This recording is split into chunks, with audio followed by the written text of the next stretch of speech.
Mic check, 1, 2, 3. Mic check, 1, 2, 3. Mic check, 1, 2, 3.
Alright, I hope that's okay. I hope my sounds are okay. Oh, they are! Okay, good. My sounds were going the whole time. I didn't know they were. Alright, okay. Hey! Thanks for the chat. How are you doing today?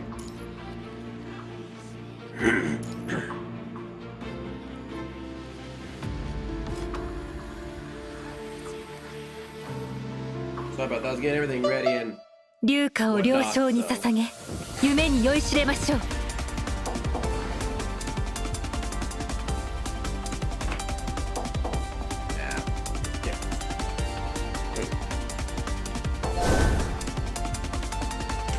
Why is my control? Oh wait, that's why I'm gonna go here. There we go. Now we should be good. PPC? What's PPC? Sorry. 剣の調べは連綿と眉の金箔乱舞と解く。 Oh yeah, change the settings on this. I gotta change these over real quick. Oh, Phantom Page Gate. Oh god, dude. You know, I actually stopped playing this game back in, I think it was last December, and I picked it up again just because I was like, yeah, why not again? Sorry, give me a second. Gotta switch my controls back over as they were as on my other computer. Okay, that's it. That's good. EA. Using X for attack, so EA. Did you who's your main character you like to use in this game? Like, who's your favorite character?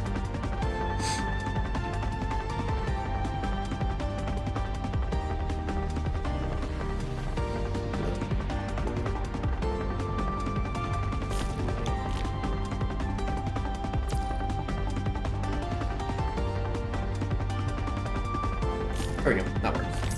Selena? Dude, I got the, there we go. That's what I want. I switched my controls back over. I haven't played this game in such a long time. I do like it. I just haven't, you know, really hadn't had time to hop into it. But I got back into it a couple weeks ago. And right on time because the anniversary's coming up. You know, that's the best place.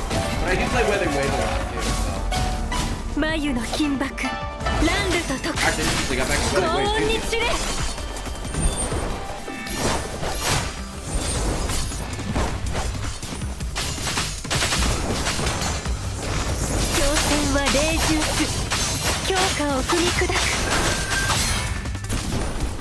So I have a question since I noticed something in this game, and I'd like to ask a question.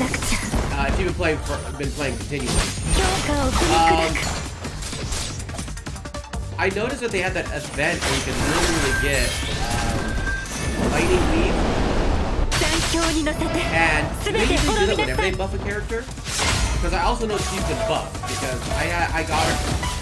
Last time I played, I think she was on. ランドと解く 高音につ So れ I'm just curious, did they actually when they buff a character, did they give it free? 復調しなくちゃ挑戦は霊獣す挑戦は霊獣す強化残響に乗せて全て滅びなさい Oh, thank you. I will fix that. Give me a second here. That should be much better, right?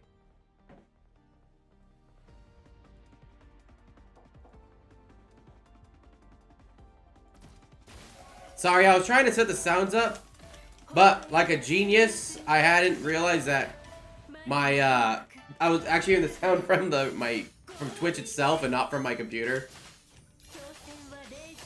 So I had, yeah, set the sounds up incorrectly.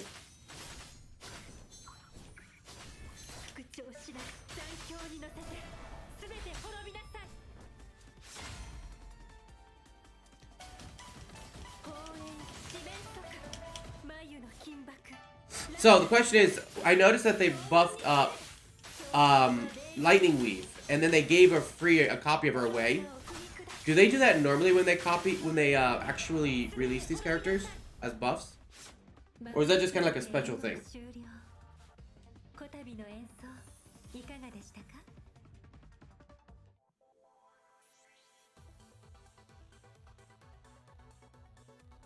I don't know, yeah, whatever.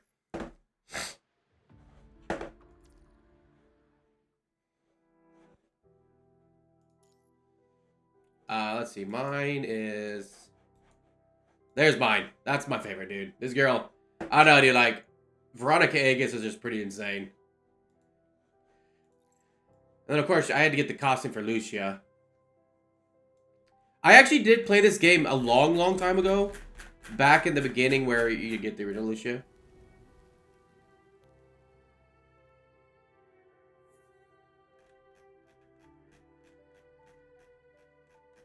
Yeah, I know she was old because I got her a while ago, but I also noticed that they buffed her. So I don't know if like they just buffed her and that was why or not. Yeah, dude, Veronica looks... She's like kind of insane. Like, she's insanely good. I am really surprised how good that she is, to be honest. Like, yeah, that was pretty... Okay. So here's the question. I'm stuck on something. I'm trying to decide who's better to pull. So, let me find them. Okay. So, she's the last character I need for Lightning Weave's team. But, should I get her or should I get Luna Oblivion? Which one is overall better to grab?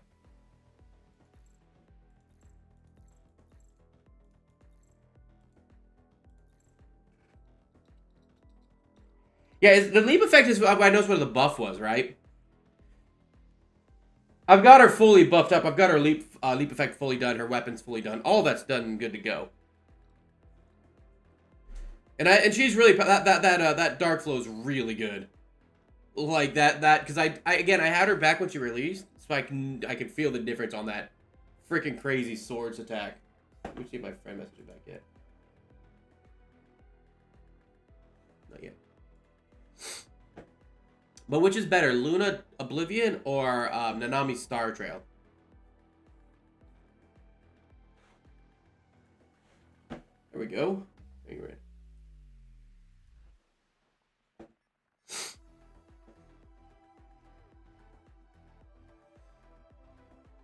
Yo, man, what's up?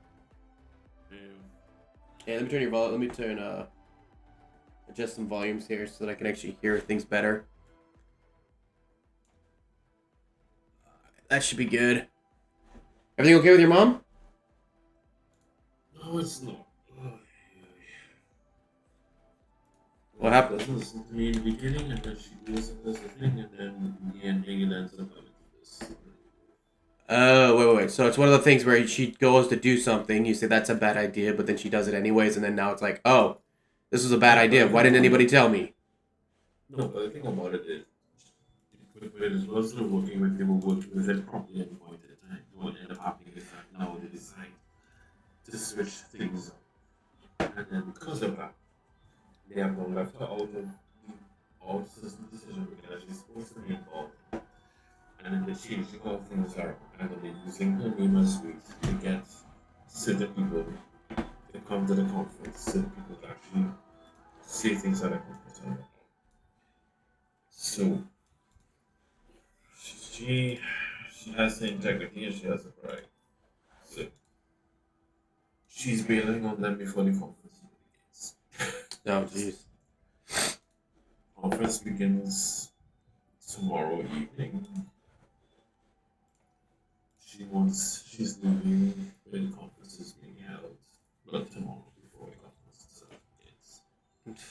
She already told the person who's supposed to be leading it with them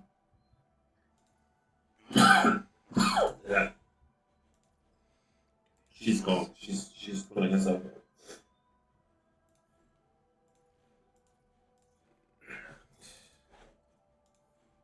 And take in mind, this is the same person who was supposed to get the laptop from the same one. Oh.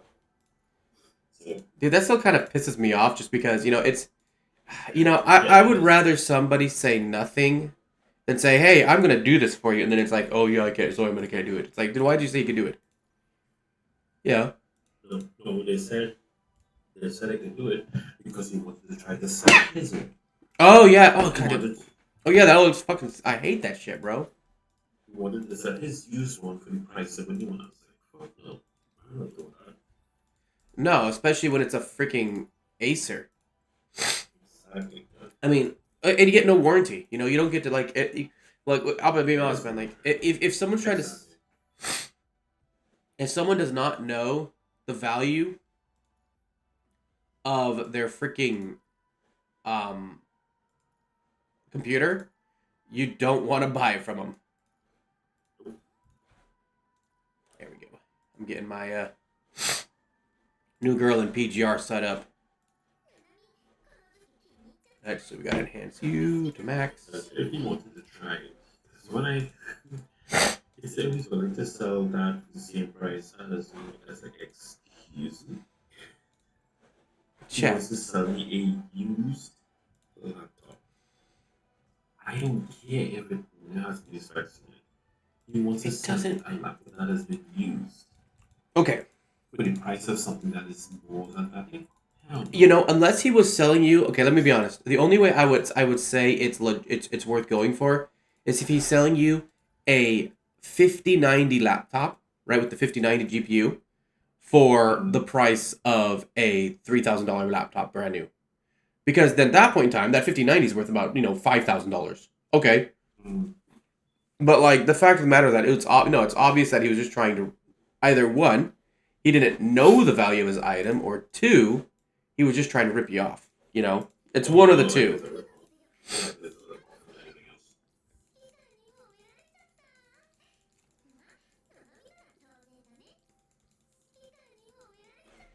All right. Let me know when you're ready to go. I'm just popping up here, getting my Nanami maxed out.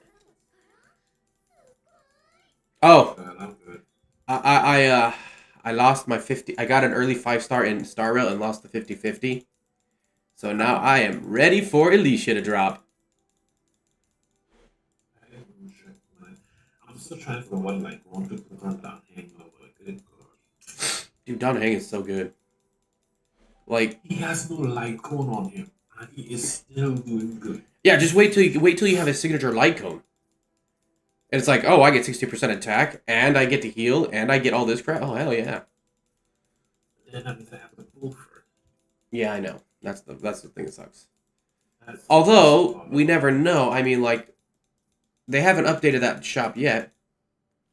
Oh, yeah, thanks. That's much better. I've been doing this the hard way the whole time. Oops. I messed that up. Thanks for that. I appreciate it. I appreciate the tip. Like I said, it's been a long time since I played this game. 25.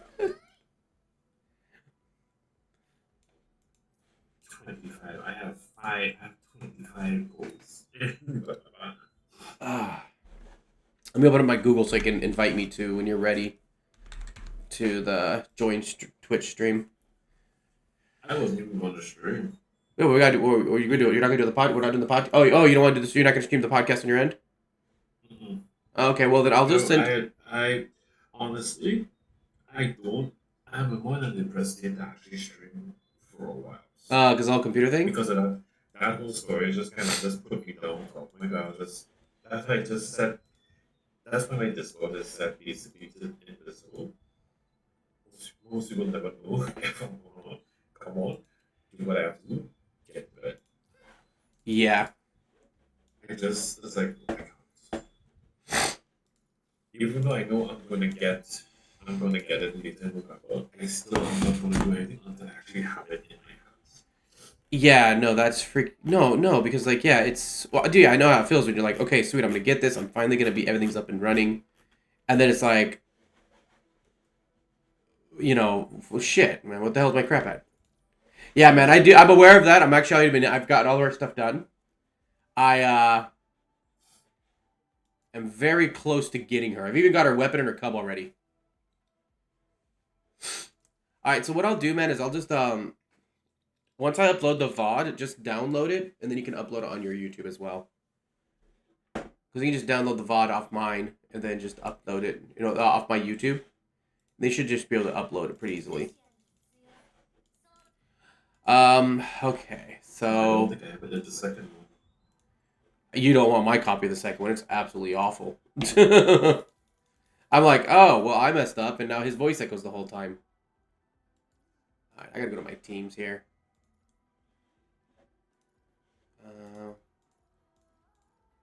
I like that one. She looks cute. Oh, yeah, Shallow. Oh, yeah, dude, she's super cute. This is the one that I like the most right here. This was so sick. Okay. Yeah, dude, this is the one that's... And the anniversary starts soon, so yeah, if you pick this game up again, the anniversary is coming really soon. It's in notifications and whatnot, so... And on top of that, right now, like, if you play the game right now, you can get, where is it at? Oh, here it is. You can get her for free right now with her weapon and her cup. And, like, fully buffed her up. You get, like, all the match you need to fully buff this character up to make her max power. And then, I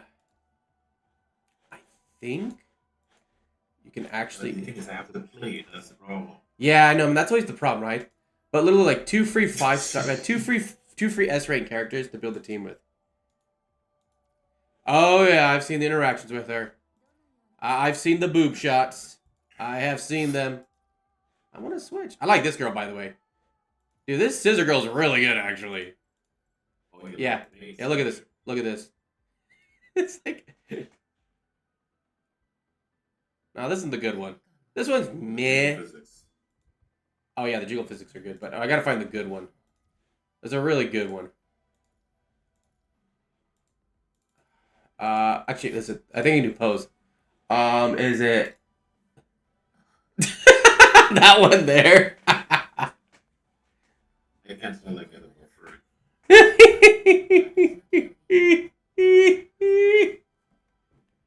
Goddamn Asians and their perverted mindsets, right? You gotta love them.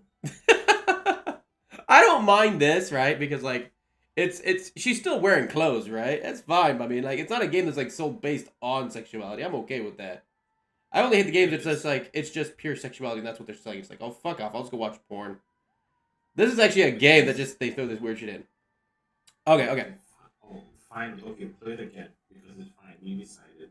The shake. I had to actually. I had to actually restart the entire thing because it just got a buffer again. That's all. Oh my god. I know, right? Tail. Hands up, tail. Hold my hand. I'll hold something else. I really think like. Oh yeah, that's right. That. Oh, hello. No, dude, I think honestly, like, okay. The only thing, there's one thing I don't like about Punishing Gray Raven. I'm gonna be honest. There's only one thing I don't like about this game, and it's not a big complaint, right? It's not a big complaint, but its controls are so complicated. Oh, no, dude, it's not open world. Who gives a shit about that? Not every game has to be open world. Its controls are so complicated. It's hard to set with a controller because of how the whole system works. And it's an in-game system, so there's not much they can do about it, right? Like it's not like, oh, I hate this game. It's the one thing I wish. Like, okay, so for example, Honkai Impact 3rd and Punishing Gray Raven are very similar in many ways, and I like both of them. But Honkai Impact 3rd systems was much simpler. It transitioned to PC much better. Punishing Brave Ravens doesn't, because of the fact that you have to deal with that system of the 3 different pings. Now, it is better. The newer characters I've noticed are better to work with than the old characters, which is good. So I can see some changes to it. I do like this game a lot. I think it's a lot of fun. But for me, I just can't enjoy using. I don't want to use PC on a game like this. You know, mouse and keyboard on a game like this, right? I just don't. No, because I find it easier to do it the way I do. I find controller easier. Actually, do I have the regular? Keyboard and mouse easier than using a controller. Actually, I can't, man. Like, it depends. Like, controller. Using a controller for me is like one of the worst things. I have to use it. I can only use out of all the games that I play. The only games I actually use a controller for, I actually got a controller for Honkai Impact 3 and for which is the other one, FIFA, not FIFA, NA. All because controls for keyboard are fit for controller better than a keyboard. But I learned how to play Honkai Impact 3 on keyboard.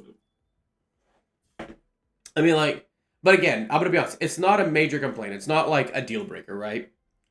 So it's not like I'm like, oh, this. No, I like this game a lot. I think this game's a lot of fun. And I will be honest, this game is.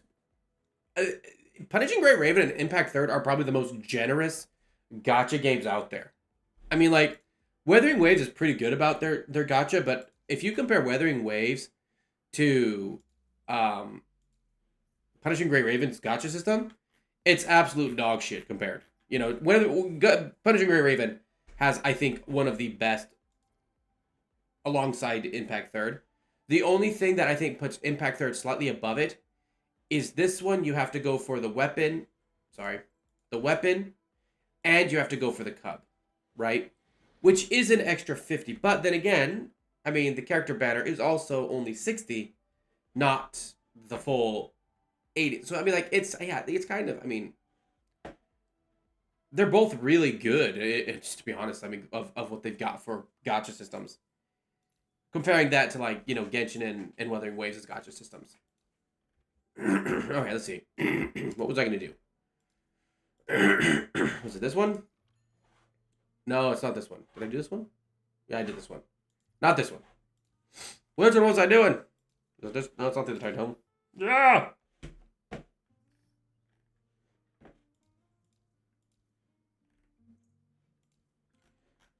Great, now I gotta find where I was. Thank you for all the distractions, guys. Now I gotta find where I was.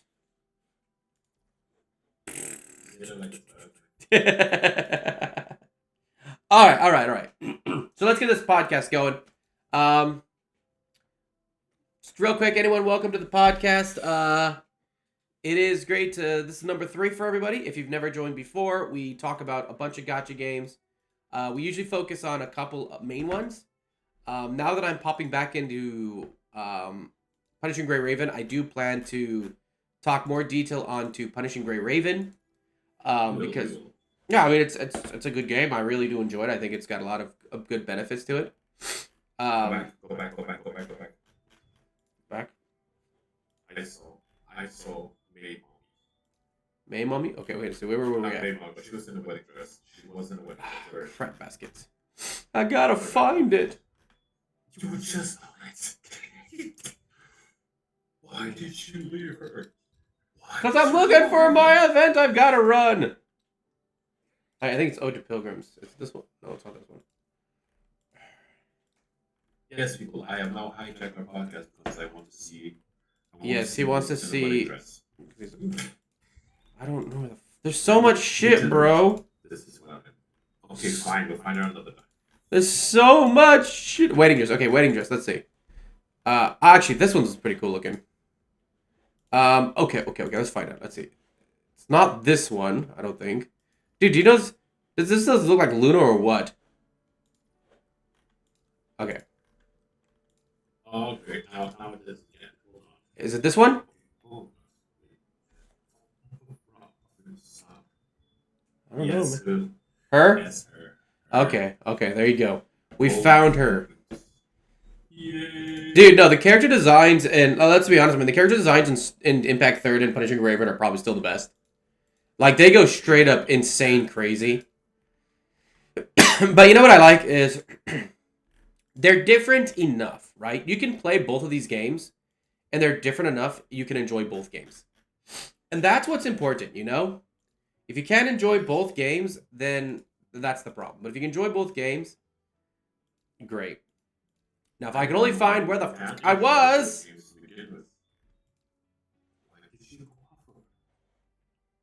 Trying to find the level I was at. What is this, Harris? What is this, Harris? Ooh. Alright, no, we're gonna do What this. is wrong with you? Oh, yeah, I need to make my team preset. Okay, we gotta make a new team here. Okay, well, this is what I'm running right now just because I don't really have teams. So this is what I run just because I like these guys.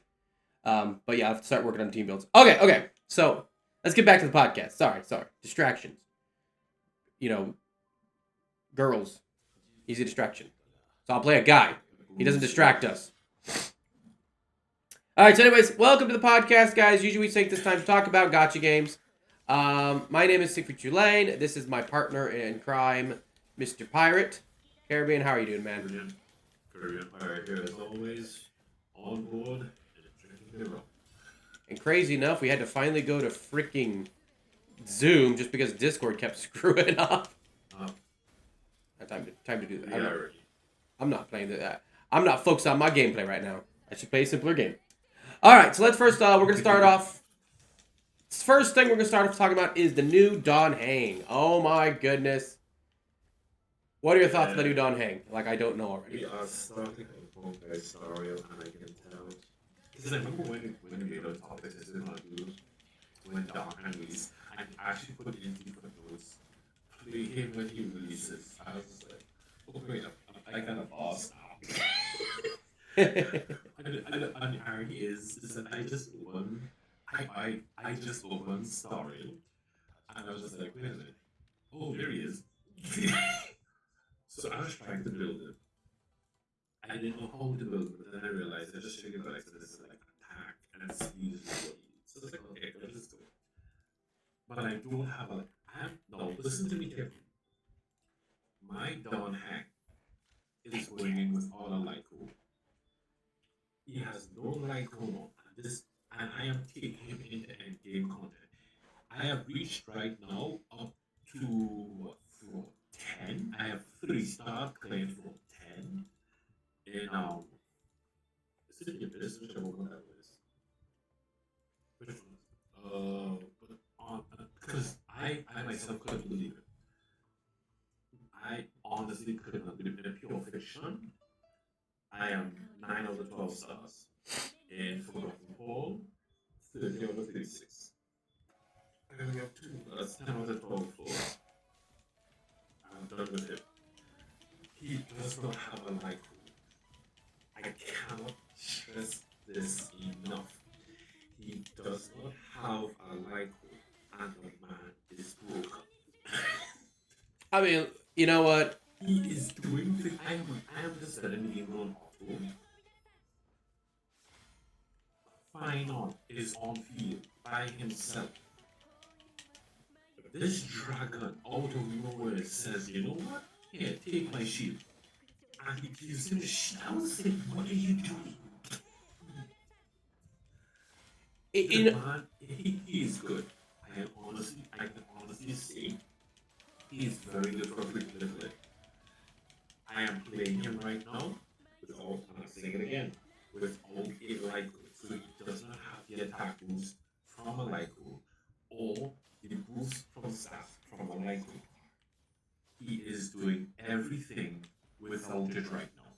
If you put on a light on it, he's just going to be stronger. I am impressed. First, I thought it was going to be a cheapskate, something, but as Zeke said, Zeke told me from the get go, because we went through the leaks. Did we go through the leaks for his kit?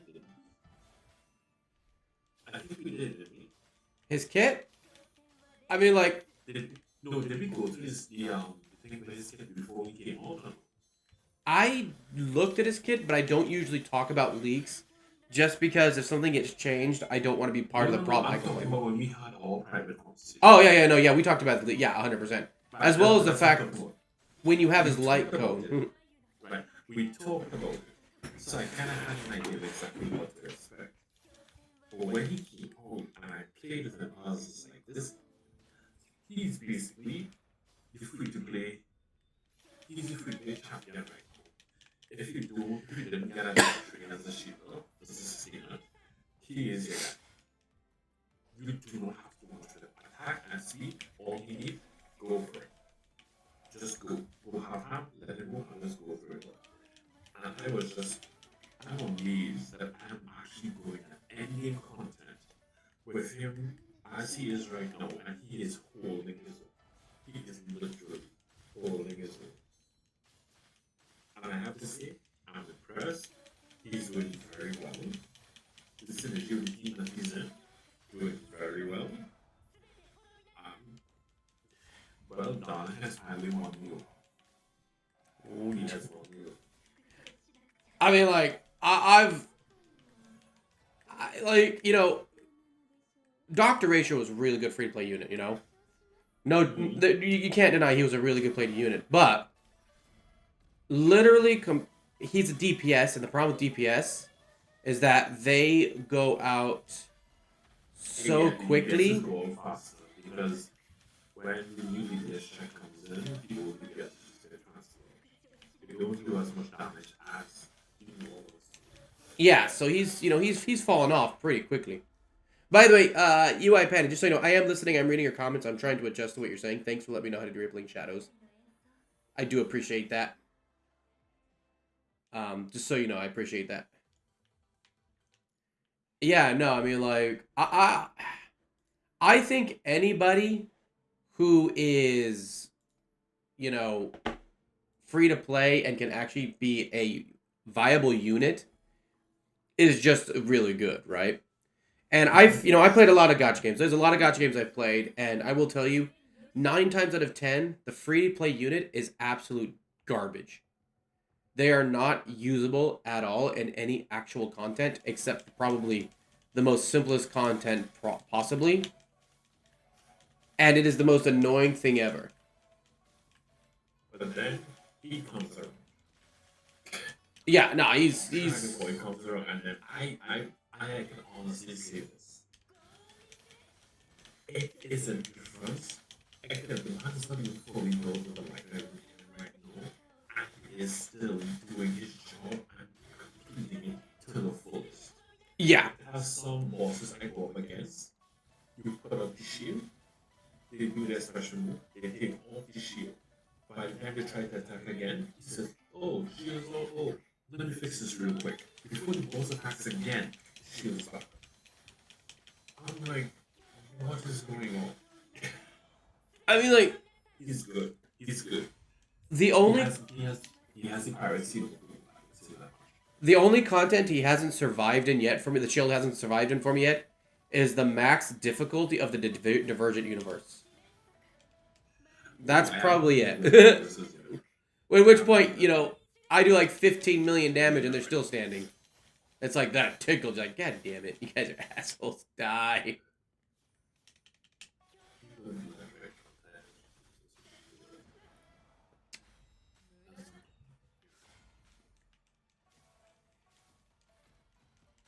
Yeah, no, I mean, like, I think, like, you know, any game, again, like, PGR, man, has a lot, I think is a very good free-to-play friendly. I think if you're looking for a gacha game that is free-to-play friendly, you gotta look to Kuro or, Hoyo. I have yet to find any other company that releases releases gacha games that at least have something in their category that is worthwhile, right? Now, I know a lot of people have issues with Genshin, okay? Let's be honest. That's not a hidden secret. But if you even compare Genshin to what's around there outside of Genshin, it's still extremely free-to-play friendly. And by the way, I do love the fact, like, right now, they got so many free-to-play characters. The anniversary's coming up right now. Do expect me to do a lot of talking about Punishing Grey Raven as the anniversary comes around. The only downside is that it's coming, like, dude, like I was saying, man, last couple of podcasts we had, this is a really hard time to be a gacha gamer because this week, Dawn Hang, we got the free-to-play Dawn Hang. Next week is the new guy in Wuthering Waves. The week after that, no, next week is Alicia. This week is Alicia, actually. Last week was Dawn Hang because it's Sunday. This week is Ellie. Next week is the new guy in Wuthering Waves. Then we've got Ellie and Star Rail. And now whatever comes, now I got to worry about the PGR anniversary, right? Like, there's so much coming out. I'm just like, damn, man, there's just so much I gotta think. So much I gotta do. Jesus. I gotta redo this quest because now I'm gonna do it. No, the new Dawn Hang, I would say if you're playing a Honkai Star Rail, the new Dawn Hang is literally a free-to-play Zhongli. He is a perfect character for you to be able to enjoy and do hard content. And I do think that it is by far the best thing that they can do in this game, because they really need to, with some of the content that they've released in Impact in Star Rail, you definitely need to have characters that are easy accessible that can handle that. I do think it's funny and it's kind of depressing. I think one thing that depresses me about Star Rail though is how many people, and again, this is probably, let's be honest, this is not the Impact Third players. This is not people who enjoy a game. I think Punishing Grey Raven and Impact Third players are very similar and can enjoy each other's company. I mean, think about it, right? I will tell you one thing I've never seen between PGR and Impact Third. I have never seen the players insult each other. You know? Like, I think that PGR and Impact Third is like probably the most chilled communities where you could probably get them together and they could talk about how both games are good and the positives of both games. But, you know, you don't get that with Wuthering Waves or Genshin. Or even Star Rail, man. Like, it's so negative at sometimes. And I think the thing that really annoys me with, wait, I thought I got, I can only get 8. I'm like, I thought I got 9. Nope, I can only get 8. The thing about Star Rail that annoys me is that, not that they're negative towards other people, but the fact that they are always looking forward to the next unit instead of enjoying what's out, right? Yeah. And I don't mean like even a little bit. Like, I could get looking forward to Ellie, but I mean they're looking forward to like the next planet. I'm just like, why are you looking that far ahead, man? Enjoy what you've got now. So like, you can never enjoy the game when you look forward, right? And it's definitely one thing if it's like, oh, the anniversary's coming up, right? Okay, yeah, the anniversary's coming up. Oh, that's, yeah, of course you're gonna look forward to that. Like, I mean, dude, I'm so psyched to this. Like, this is gonna be, sorry to put it, but the Tanya Sig is hilarious. What is hilarious? The last thing that... Oh, yeah, dude. Dude, that's what Impact Third and PGR people all do, man. I have not, I'm looking forward to it. Is there like a YouTube clip to see it? If you know that, like, if you have a link to it and you can post it in chat, man. Just don't post no hentai, please. This is a family-free channel where we only use the F word. No, man. Yeah, dude, like, post that shit in chat, and I will look that up right now. Dude, like, if the character looks cooler than Veronica, man, I don't know what I'm gonna do. Cause, like, seriously, Veronica is one of the coolest looking characters I've seen in a game, and you know, I'm gonna be honest. Characters like Veronica and some characters in Impact Third piss me off. Because I want these kinds of characters in Wuthering Wave and Genshin, man. I want to use this kind of character in a freaking open world setting, you know? just going and killing mobs with her shits, you know? Oh, please, you're not killing mobs. You're just going to wash your ass. Well, that's fine, man. Let me see. If it doesn't, if it's not posting, let me know. It might be blocking because that's what Twitch does. See, Hold on, leave me alone. oh yeah. Yeah, trying to get you as That's the bad. That's do not ban. Actually, I think I might just find. Is it live? S live limpidity? Is that it? S being the S ring. Sorry. Okay, I found it. Let me take a look at it real quick. Give me a second here. Give me a second to pop things over. Boop ba doop ba doop boop ba doop ba doop boop ba doop ba doop ba doop boop ba doop ba doop boop boop. Where the fuck's my internet at? I don't have. Oh, here it is. Okay, this may. Okay, here we go. This should be it. Okay, let's take a look here. This one, I believe, right? This is the newest one. No, that's not actually. I'm gonna go to this one. I want to see this one because I want to see the official one. I don't want to see some stupid persons. Hearken, the ominous bells have been rung.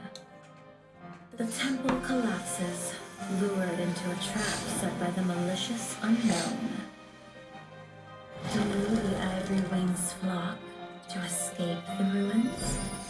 Or to bring back hope from higher beyond? Predators extend their voracious tendrils, obediently awaiting the sound of temples. Alright, hopefully this is it. It is against my desire to illustrate the reversal of this story with tiring cliches. So go experience it. To see, to listen, to explore, to choose. After all, humans have always excelled at creating miracles, have they not? And it's, okay. Maybe there's another one I can actually see what she looks like.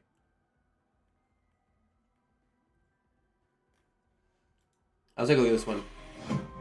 Oh, this is her?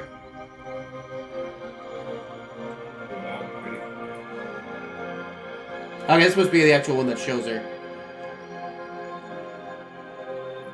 I'm always worried about going to other people's channels just because they're kind of, yeah, just because how people act on some things.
Okay.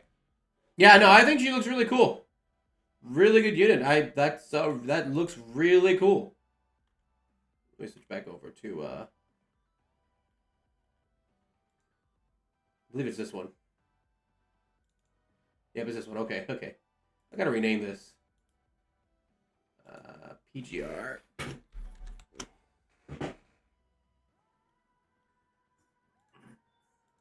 Okay, there we go. Yeah, no, she looks really cool. I actually like her. I think that looks really cool. Yeah, no, dude, like I said, man, there's so much to go on right now. It's insane.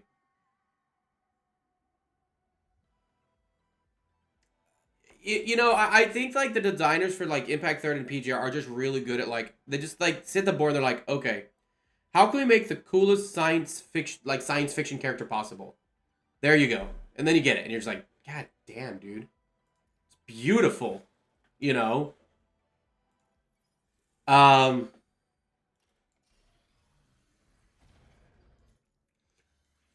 No, I think, yeah, it's great. I think it's great, and I think it's gonna be hype. Like I said, there's so many hype things coming up right now. We are in like the most live time right now. The advice I would give to anybody, by the way, who is playing playing multiple gacha games, is rotate your gacha games. Not, gacha games are always gonna have dead times, and that's when you want to rotate and play a different gacha game. I always suggest that.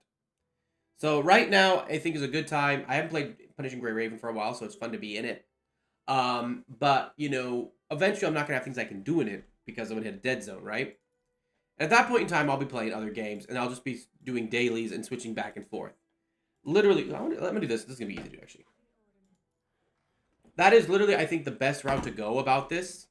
So that's usually how you want to do it. But yeah, so Star Rail, Dawn Haig's great. Let's move on to the next one. Impact Third news. This is a big one. All right, we all know what's happening. We've already seen it. We are finally getting a new version of Ellie. And oh yeah, we've all Ellie's the character that when they release, pretty much everyone spends. She is the money cow. Oh hell yeah, dude! Why not, man? It's the Ellie. You have to. You have to show respect. You must respect Jesus. Honkai Jesus. No, the thing is, like I said, man, we've looked already. They've already listed all the rewards. 55 free ticket summons. That's really big. That pretty much, unless you're at Fresh Pity, you should be able to at least get Ellie. And I would even think, even if you're at Fresh Pity, you can get Ellie. I would think with all the stuff that they're giving for Ellie, you can pull Ellie even if you're at Fresh Pity. Because you still got to imagine, you got 30 days, right? And I don't know Punishing Gray Ravens, how much currency you can earn in a week. So I got to figure that out at some point in time. I might PM some people who play the game and find out just how much you can get a week, because that'll be really good calculations. But yeah, calculating what I know in Impact Third, people should be able to easily get a copy of Ellie. Maybe not her weapon. Well, no, not her weapon, but even if bad RNG, you should be able to go all the way to max pity. Think about it, 55 free summons, and then you can usually, if you're playing every day, you can usually get a multi every week. And you only need 8 multis, right? Well, 9 multis, right? That's enough to get there. You have enough you can earn. So I think it's easily possible. I'm really excited about her coming out. I've been waiting for her, and I'm gonna be honest. I'll be honest. I think I'm probably more excited about her in Impact Third, in Star Rail. Mostly because Impact Third, we've had her, and I already can use her. And I'm excited for her. But Star Rail, she's not there, and she's gonna be in Star Rail, and she's gonna make Finon even more of a god. Dude, just imagine when you get her, she's gonna turn your E0 Finon to an E6 Finon. You will never leave your form. So. Really excited. Again, if you guys are not, have played Impact Third but aren't really hopping into it that often, make sure to hop into it at this time, because this is going to be a really good time to be playing Impact Third. Because there's just not a better time at this time. And in all honesty, it's when's better than actually, hey, look, this character is actually going to be coming and she's God tier. And then, of course, yeah, let's say, okay, if you do all events and do every daily and weekly, maybe a full 60 is enough, but not though. Okay, so you can, so if I'm correct, Penny, with what you're saying, if you do all the events and you actually play the game, to be fair, they give you enough currency, usually within a banner's time limit, to get the character. Correct? If you do everything. Yeah, that's fair. That's fair. Look, I am a person who pays, and I'm a pay-to-player, right? I wouldn't consider myself a whale in every game, but I am definitely a dolphin. And I will say, As a free-to-play player, if you can at least get the character, that you should be happy with that. That's all you need. That's true. When I personally hate when people feel like they should have, for some reason, they have a right to have every character in a game, even though they don't pay. Because I'm just like, if that's how it goes, then they're never going to make money, you know? So I am totally okay with that, and I think that's great. That's perfect. That's pretty much what Impact Third does. That's what I want to see. Actually, that's my example right for what the reviews right now. I pulled for Galbraith. I didn't get it. Oops, you know. Move on to the next one. That's the downside, though, of punishing of a Genshin and Weathering Waves, though. You cannot get the character even if you play all the events. You know, you lose that 50-50. You know, and I can say, like, for example, right, in Impact Third, right, since that's the one I play more than anything else, and my most knowledge is on that game. I have not spent. Oh, that's why I'm getting so much. I was like, man, I'm getting a lot of black cards, man. That's just insane. That might be why. Okay, that's cool. That's cool. That's cool. I'm glad they adjust for that. Yeah, no, like when I'm playing Impact Third, like I can say like 100%. If you're playing that game every day and you do all the events, there is absolutely no reason you should not have a chance to pull every character. There's just no reason. And, you know, if you're not going to play the game every day, you don't really get to sit there and talk about how it's not fair. You can't get every character either. You know, it's like, it is what it is. Yeah, no, it's fun. No, I figured they'd only do it once, but it's great because they're adjusting everything, right? Look, as you can at least get the character, that's all that matters, right? Because you're not going to want to get every character, you know? Although, I don't know, maybe you do. If it's Impact Third, I get every character, right? So maybe you do. But, you know, if you don't want to get every character, that means you will have enough to get a character and a weapon in the future. And so, like I said, you know, as a free-to-play player, if they're giving you at least enough to get a character every single patch, that's enough to be happy with, and you can't really ask for them to give you more. It's just an unfair request that you want to be treated like a pay-to-play player. So I've never felt like, I've never been one where I'm like, oh, that's not fair. They should let me play. I should be allowed to get every character I want. Yeah, no, sorry. So, yeah, I think it's totally... You can pull if you want, but the thing about it is that you have to understand, it's either you get it or you don't. Yeah. Don't get it. It's... And if you can't handle not getting a character, then maybe just don't play gacha games. You know what I'm saying? Like, gacha games might not be the game for you if you can't handle not pulling characters, right? Gacha games, that's how they make their money. Yeah, don't get into the games. So, yeah, I mean, I'm gonna be honest. That's one thing I hate about a lot of free-to-play players, is that they act like they, free-to-play players. And again, this is not every free-to-play player. So if you are a free-to-play player, I'm not saying this is you. But if you're a free-to-play player, you. Yeah, I'm talking about you, the asshole. No. But free-to-play players will even know this as well, right? Free-to-play players, a lot of them are the most entitled players in the world, where they think that they should have everything that the paid players get. And I have seen, oh my goodness, man, I have had to deal with so many arguments about this with people where they try to argue that just because they don't get what everybody else gets that pays, it's a pay to win. And for me, it always drives me insane, because it's like, okay, that's not pay to win. Pay to win is when you cannot complete the game without paying money. Then you've got pay to win, thus the term pay to win. Like, I'm gonna be honest. I've always hated just the mindset of I get to play the game like you do just because I play the game, you know, and the mindset of, well, we're supporting the game because we're giving it attention. Okay, yes and no. You know, I fully think it's, you know, as a free to play player, I think that if the game is not respecting your time, you pick a new game. That's 100% fair.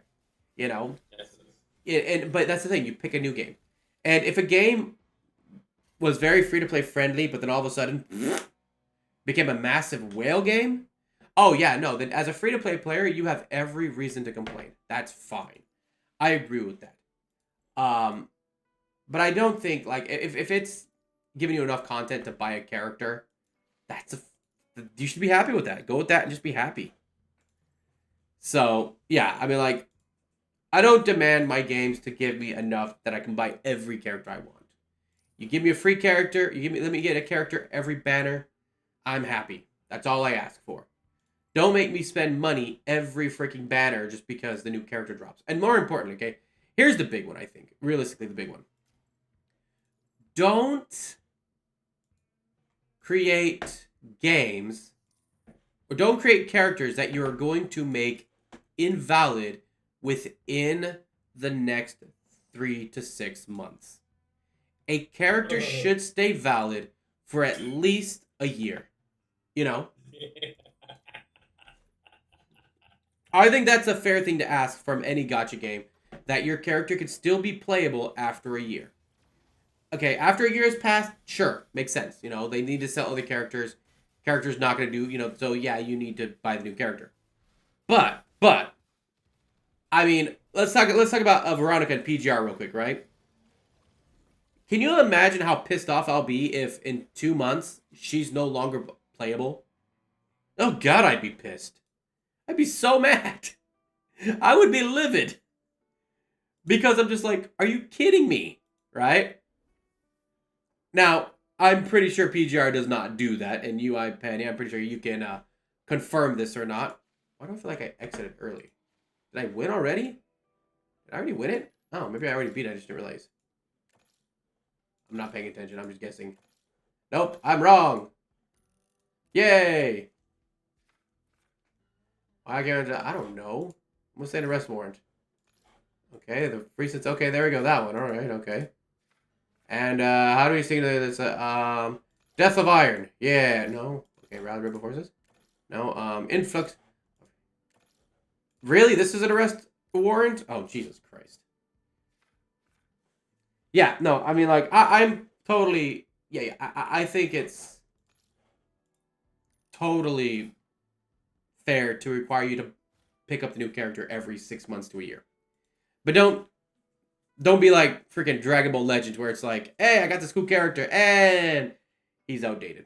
Screw that. All right. Moving on to Gabriana Team Comps.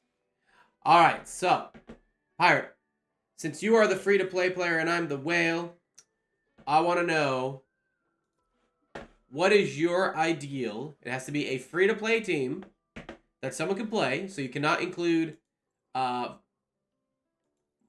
full 5-star team. You may pick one 5-star to go alongside with the character, as long as the 5-star has been out long enough that most people should be able to have pulled it by now. So basically, you're just talking about sacrifice stars. No, if it's been out for at least, if it came out like the first year, it's fine. So like Shorekeeper, for example. Anything like Shorekeeper and back is fine, you know? Jeez, dude. Oh, come on. Dude, okay. You have to count Shorekeeper as a free-to-play option because she's a must-pull. And if you didn't pull her, then you're a dum-dum. No, she is a must-pull because they literally give you a banner with her on it as a beginner player. Yeah, okay, so yeah. So straight up, okay, so she's... People have actually passed that banner off. To be fair, they don't know how good she is, though, either. Nobody knows. They just say, oh, she can't fight. She's not. You're an asshole. Fuck you. Everyone knows support character. You see, that's the problem, right? If you've played these games for a long time, everybody knows support characters are the best characters to grab. Support characters by far last the longest. So yeah, what's your free-to-play team that you would suggest to people?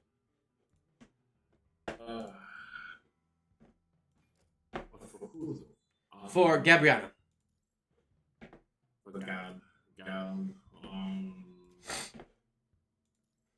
I would have cheese. That's fine. Because of her skills, I could have this echo skill, which is pure damage. Shopkeeper is one. Or is it more? Shopkeeper make it two. Shopkeeper kind of like is part of it. I would have to go either between. Yeah, but I'd be shopkeeper and someone. Okay. Shopkeeper, someone, Oh, someone. They said someone. I'm like, someone? Really? That's the cheapest. Okay, someone. I thought you said someone. I'm just like, really? Someone? That's your answer? Ah, you know, someone. Someone that's good. Yeah, that'll be good. I'm just like, really? Are you? No, that's the cheapest cop out I've ever seen in my life. Okay. So for me, for a whale team, right? For a paid team. The funny thing is, I would still say Shorekeeper. Shorekeeper and Quion. Or Shuichuan. Should be Shuichuan. Shorekeeper and Shuichuan are then Szechuan chicken. I'm gonna start calling that. That's his new name. His new name is Szechuan chicken. So you need Shorekeeper, Gabriana, and Szechuan chicken. That's the new one coming out. The new one coming out. Yeah, the new guy.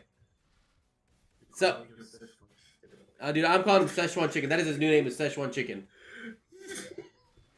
Because the QI is gonna be like Shui. So it's like Shui something, right? It's not a Kui. It's like Shui. Or else his name sounds like a Queef. Queefwan. Like, okay, that sounds horrible. I'll take the Szechuan chicken. When you're calling him, he's just rolling his eyes. He's just like, yeah, that fucking asshole. Yeah, no, man, like, for me, I think, yeah, that's definitely the best. You know, and we talked about this before, but I'm going to be honest, I just don't see any reason to put the team that they had, like, the Lupa and Grant on the team. Not because they're not... Yeah, not because they're not good, just the fact that it feels weird to me to have a high paid premium team when you could have a better premium team, right? Like, especially a premium team, like, because okay, let's be honest. Between Lupa, Grant, and Shorekeeper, who is the easiest to grab for a new player?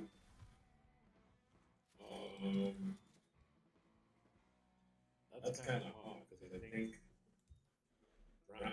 both of them just have mirrors, so it's gonna get hard to decide who's gonna come forward again. Yeah, but you gotta remember. But you gotta remember that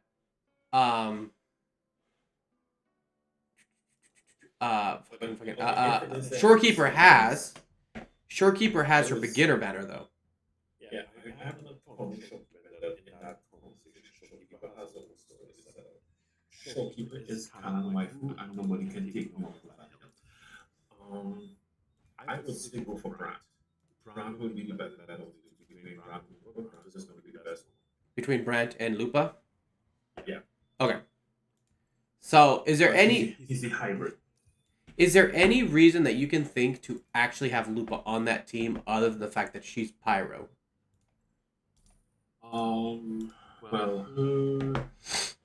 She does. Well, she herself does coordinate the attacks, and then also too, when she does her boost, she gives you the ability to actually dodge. You instantly dodge when you get hit. Mm-hmm. So you technically don't have to manually click the dodge. You actually dodge automatically.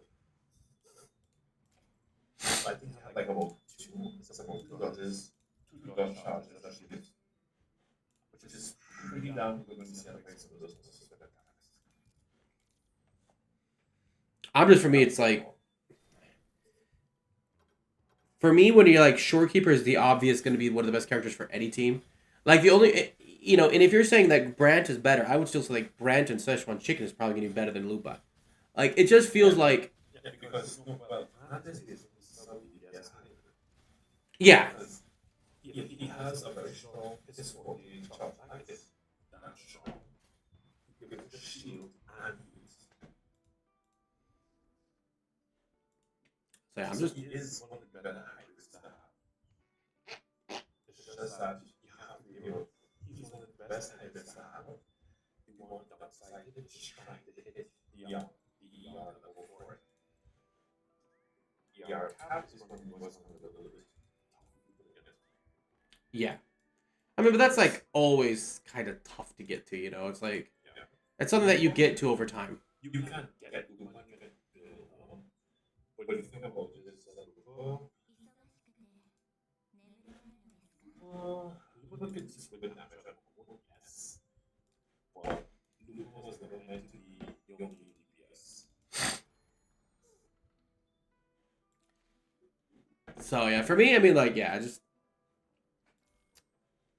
I don't know, man. Like, I can see paying Brand. I just can't see playing Lupa when you should be using that money, especially since, like, I don't know, like, there's the way I look at it, right? Like, if let's say you're a new player, right, and you don't do research into characters, you rely on guides, right?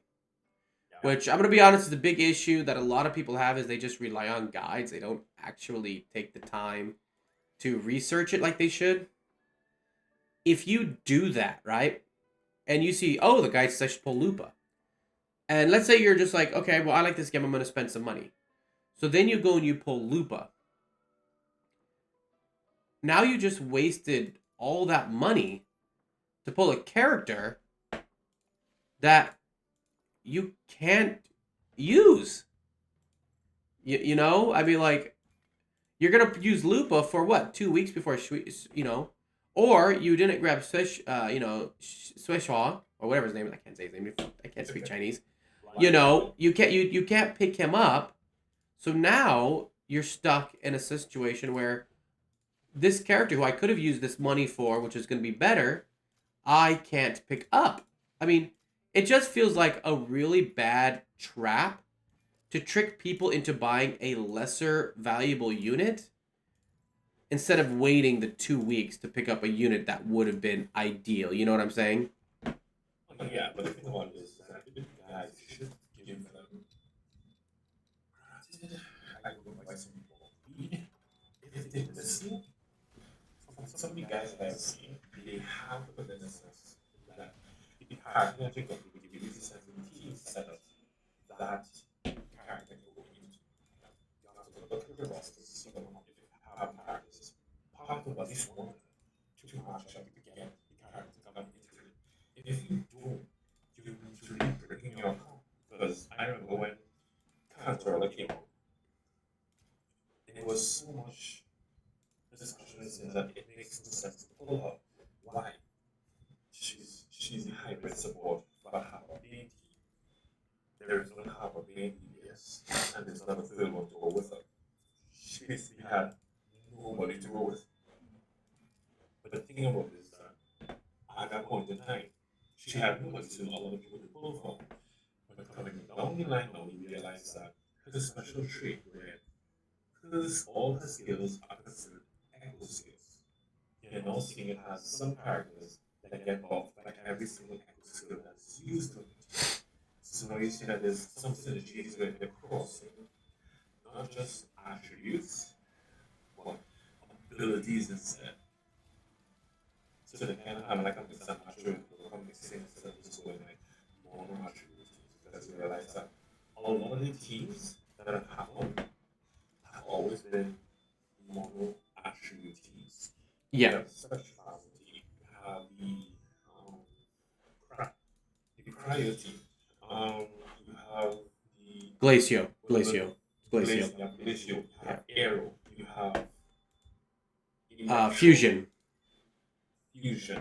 Havoc. All of them have mostly barely Havoc has really had a proper line. No, Havoc never had a true mono Havoc team because the one Havoc character that was immediately at point in time for Lilia the two best you saw was a Glacial, Sarmor, and Showkeeper, who's a Spectrum. So you realize that the multi-attributes in the team are working out. But the thing about it is, a lot of people are trying to get like mono-attribute teams to be a thing. You have some of them that work, even some mono-attribute teams don't work. So it's really up to when you're looking at the guide, and those who are making the guide, I should say, to really give people a wide range. It's showing exactly where a character fits. If you don't give them that, then you're basically shortchanging them, and you're going to allow people to waste money for no reason.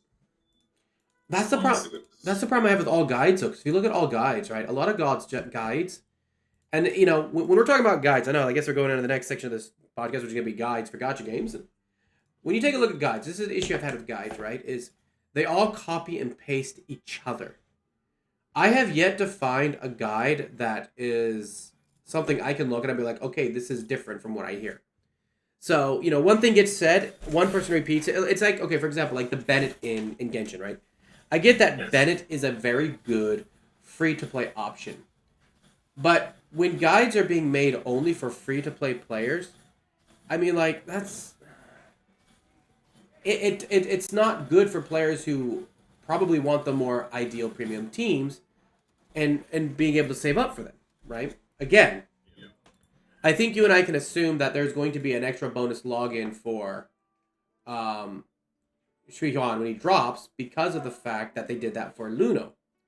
So I really think I that... believe if I watch, I don't know if he has one. When I watch the update thread, I think there's only Yeah.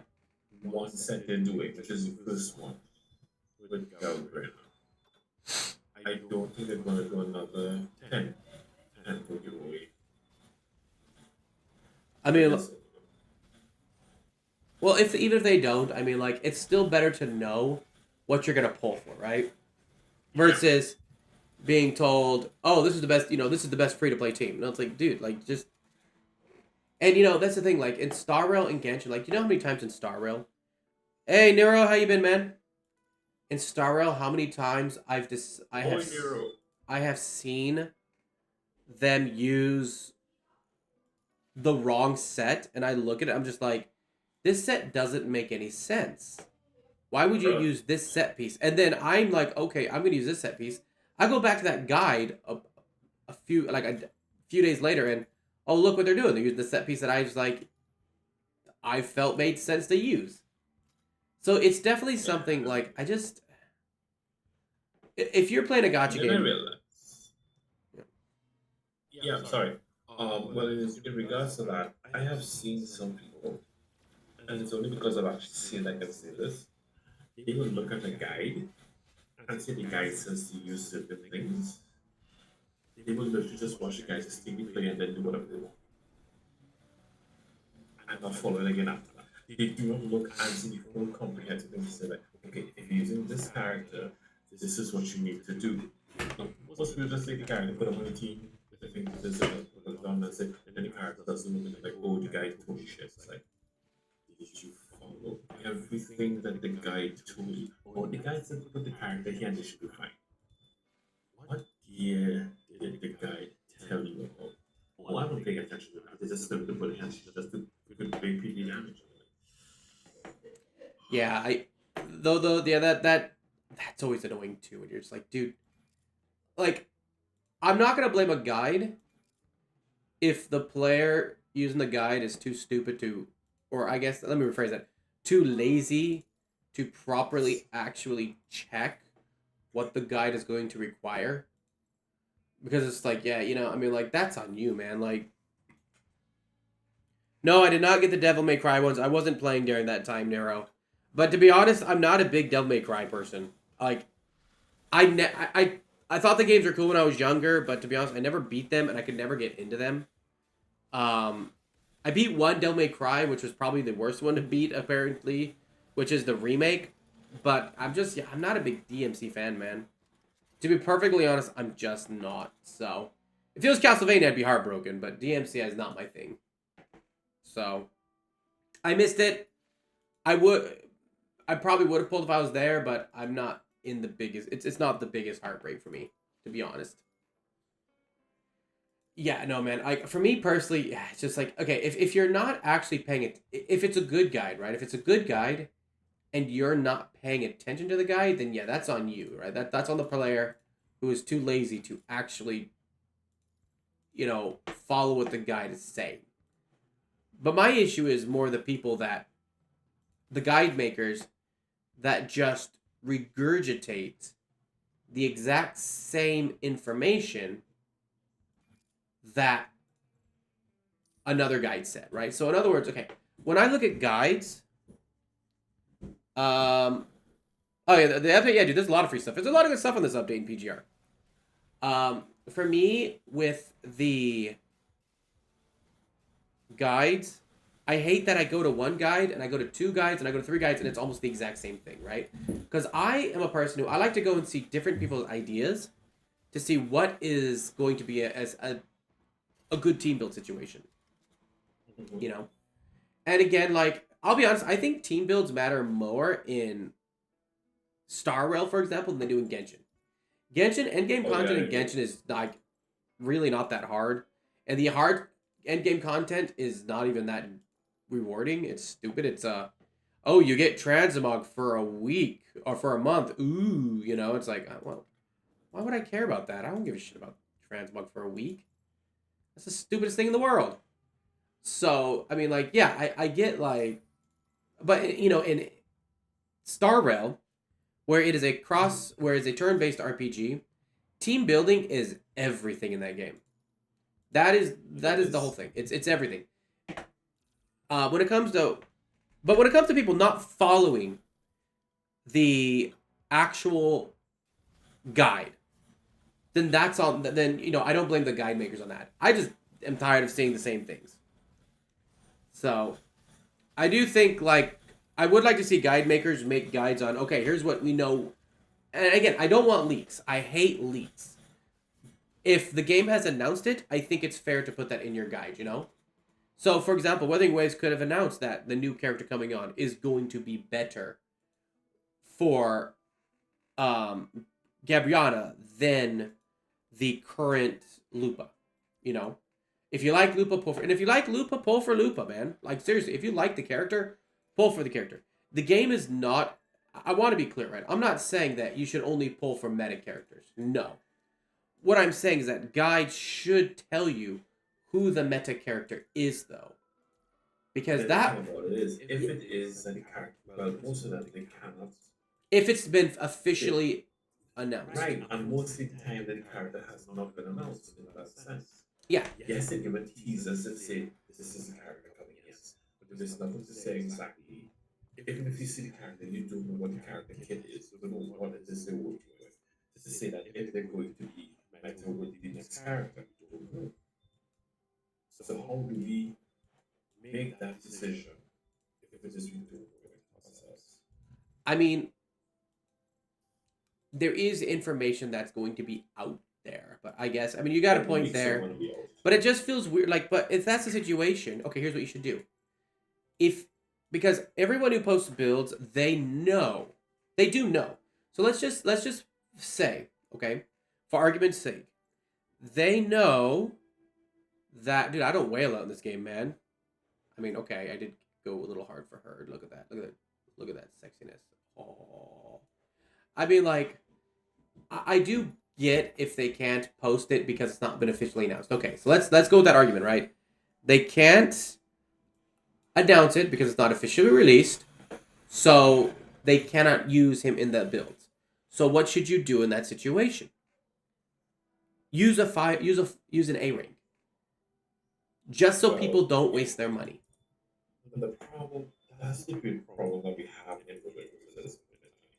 We had a very, very bad lacking system on the Max.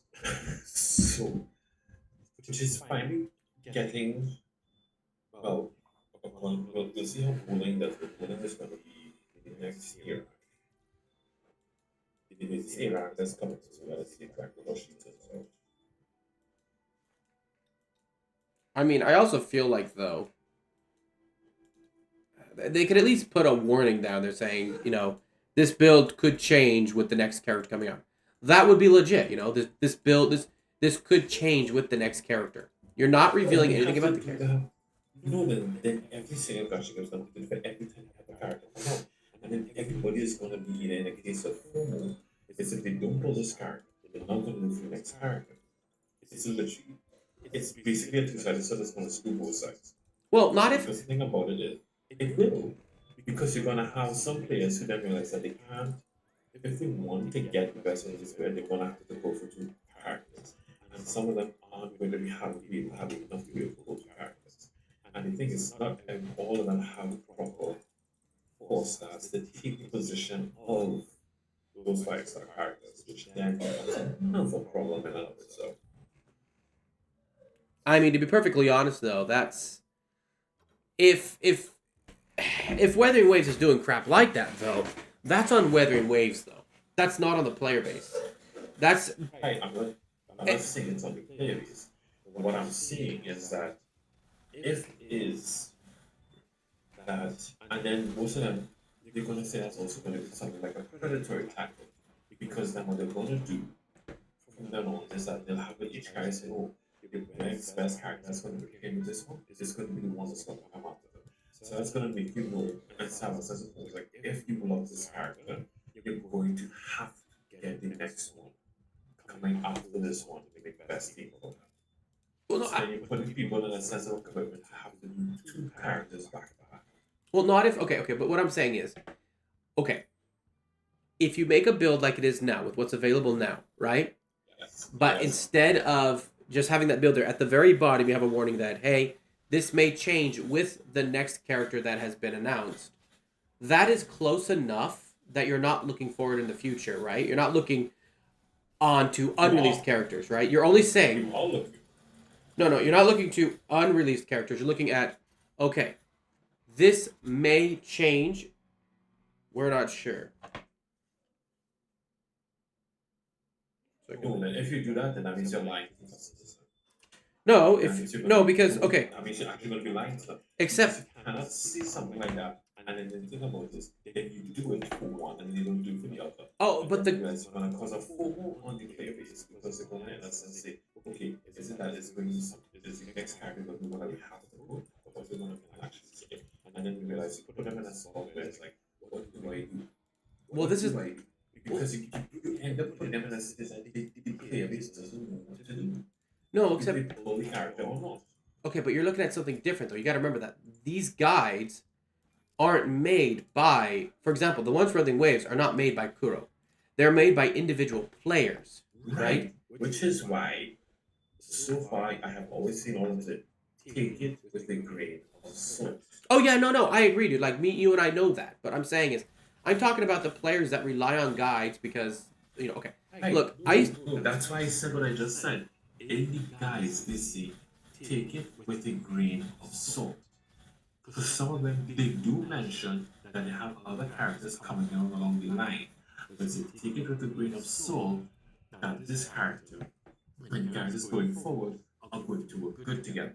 Because they don't, they always say like that in the sense is that you have to protect yourself from it. Because if he says like, okay, the character's coming on after, this character's gonna, that's gonna be their perfect fit. And then they change the character schedule for the characters coming, and it's not the perfect fit. And then you because it's basically like what I said with Cantarella. When Cantarella came out, there was no sense of she did not fit in any of the characters that came in after her at all. yeah. She was in the story at that point in time. Yes. But she had no team to work with. And that is what caused the problem. Because everybody who was getting it, like, where does she fit? She basically had nowhere to fit into. And then everybody says, like, okay, look at the characters coming afterwards. She might be able to fit with them. What ended up happening? She did not fit. So people were still not confused as to where did she belong. No one knew where she belonged. Okay, so It's only until coming along a little bit further down the line, then you realize you have, like when Calvera coming with an exoskeleton, who gets buffed off of exoskeleton, but she could be used.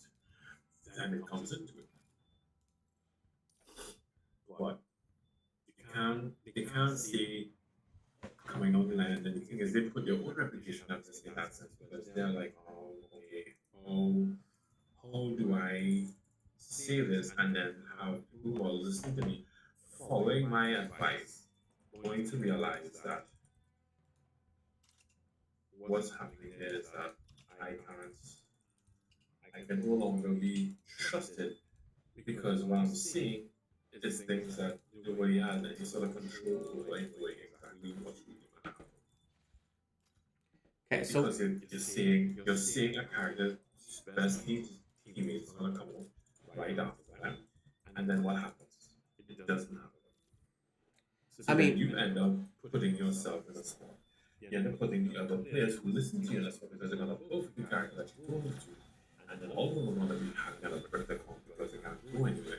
Kuro is no one in the sense it's like, hey, we already saw our characters. We want to. Don't hold the guy builds us up telling you. yeah. I didn't realize that this one just had a script for somebody. So the thing is, though, okay, what I'm suggesting wouldn't actually cause a problem because the putting a warning that, hey, heads up, this may change is not saying it will change. It's saying we don't know. You have to. Because here's the problem. If you look at right now what is being done with the Gabriana banner, they're literally saying this character on the banner is best for her. Okay, so I buy. This point in time, Yes. it's the characters that have been released that they're working with.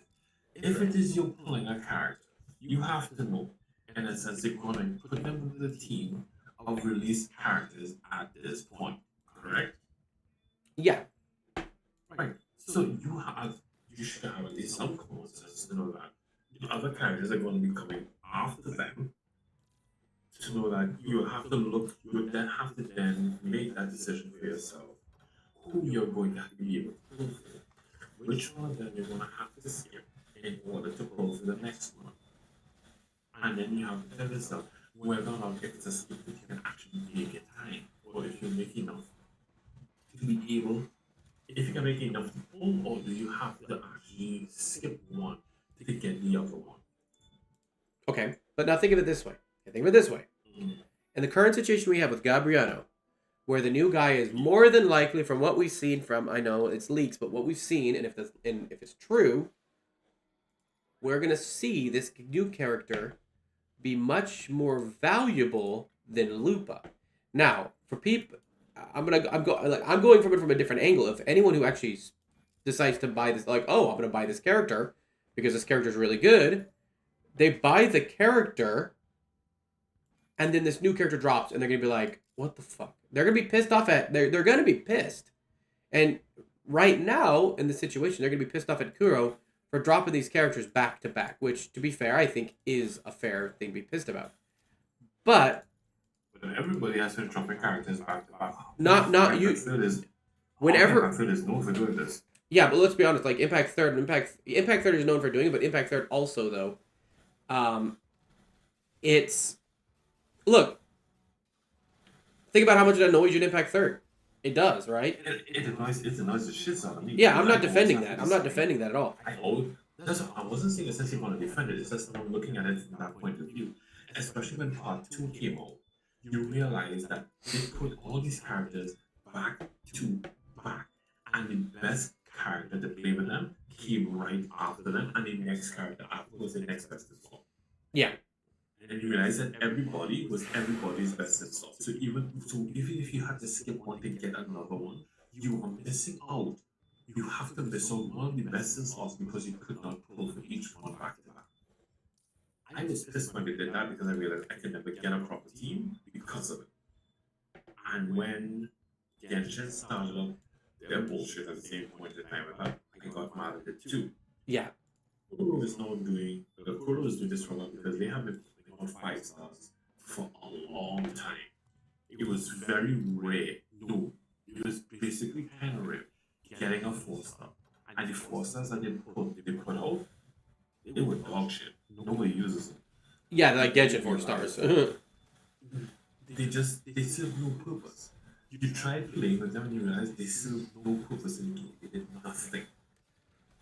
And then now, you're coming up to this point in the game. So again, it's happening because why? Look at who we had it, how it came out to be. There was the first one was who? Carlotta. But the thing is, Carlotta's best insult, Zesha, she was quite back in 1.0. I skipped Zesha in 1.0 because I said, I don't need her. I have no character that needs a Zesha because there was no character really to use her with at that point in time. Then comes 2.0. What happens? Zesha now becomes the best insult for Carlotta. Short Ice Queen with Painting Girl. Both of them. Match made in heaven. After Carlotta came who? Who came after Carlotta? I believe it was Zani. No, it was Phoebe. Phoebe came. Oh, this is the best example that actually came out. The Phoebe, I don't think you heard about the. It's not a controversy, it's basically the argument that's coming up on whether or not if Zani is a good pulling Wuthering Waves song. You heard about that one? No, to be honest. Alright, see, I know I should have sent this to you. I was following it because I love Zani. I love her dearly. Zani is basically Wuthering Waves back. And I love a woman in high heels and pants. Sorry. Yeah. But Well, I got Zani and her weapon. when yeah. So Phoebe came out first. Fucking hate Phoebe. People were using Phoebe as a DPS and she was hell strong. But the thing is, we saw that Phoebe had a second one called Confession, but we had no idea what it was about, and her damage and confession were basically times nearly zero. Yes, it was doing something, but it was more like just tickling the enemy than anything else. Why? Because her confession would basically put her in a support role in putting on Frazzle. She's the premium Frazzle support for Zani. A lot of Zani's damage is tied to Spectral Frazzle. So you can do damage with Zani. If you see Sixer or Sixer, you're fine. But for all of us who have at lower constellations, that Spectral Frazzle is your bread and butter. There have been people who do teams with Spectral Rover applying Frazzle. Then when people are saying is that oh you just have to do it to quick something like okay, we're taking it from the position of people who do not get sweaty in the game. Not many people are going to learn a quick swap team mechanic. The thing is to go through a rotation, get the rotation done, and go through it like that. Wash, rinse, repeat. Because of that, this is when Zani became an issue. Because the thing about it is that if you get Zani, in order for Zani to play at her best, you need Phoebe. And yes, you can play Phoebe on her own as an idiot, which is okay. But Zani is dependent on Phoebe as the premium Spectral Frazzle applier. Yes, Spectral Rover can apply Frazzle, but it can't apply the amount of Frazzle that Phoebe can in a very short space of time in order to allow for Zani to do her full maximum amount of damage to the enemy. So it's just the same thing as coming in with this syntax of characters, you know. You have characters that are coming in back to back to back. And then you're realizing is that the best character, the premium character, best insult for character that just came out is the one that's coming out after that. So Kuro, this is something, it seems Kuro has been doing it a lot. I don't know when they're going to actually break the chain, but they are breaking the chain since they are giving us a 4-star. But I want them to do it, but I know they can't not have a mana out without doing a premium 5-star out of the mana to say they're bringing out new 4-stars and all that. Happiness because people aren't going to be happy. But to find a way to break the cycle. But in breaking the cycle, you then make it in such a way is that you then break up teams at the same point in time. Because you normally try to bring out characters that work together, that synergize together, coming back to back so it works together. But if you try to break that kind of a thing, then you realize that are people going to invest in a team if they know that the character that they're going to get is not going to come next? Yes, that more suits for whales who are going to be waiting for every character. But then the free to players don't have a choice to say, okay, which team do I go for? And then work on that team. Because technically, I don't have Galbrina.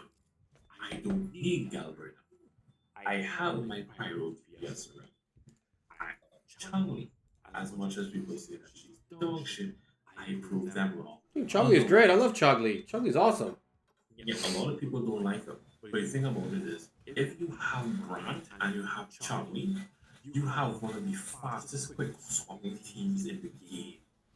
And basically you could drop